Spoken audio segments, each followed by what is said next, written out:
Formal na nilusad ng PNP, NCRPO at AFP, NCRCOM ang Regional Joint Security Control Center Motorized Patrol. Ito ay pinuri at ikinagalak ng Commission on Elections NCR Director Attorney Michael Gioneda.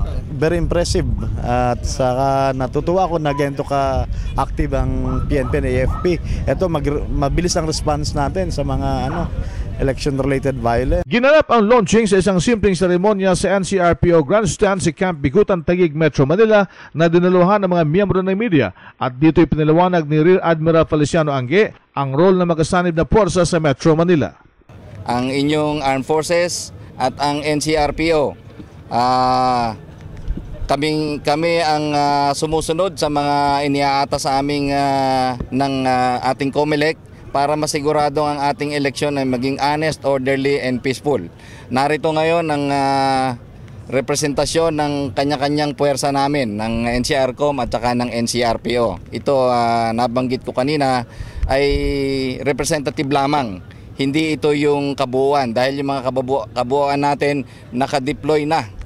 Since January, meron tayong na-establish na Joint Security Control Center, so may mga checkpoints na tayong ginagawa.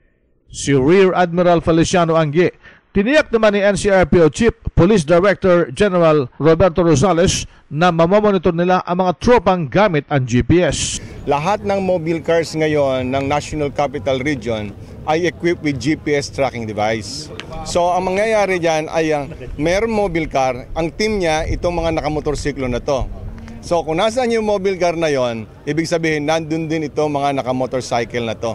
Sila kasi yung magkakasama sa yung parang clustering of an area, makikita mo na nandun din sila. At isa pa, meron din tayo yung mga CCTV cameras na ito rin ay tutulong at gagamitin din natin sa talagang araw ng eleksyon para doon sa mga lugar na inaakala natin na ito ay magdudulot ng mga suliranin. Ilalagay na natin yon, i-preposition na natin yon. So there will be relocation of some of our CCTVs all over Metro Manila.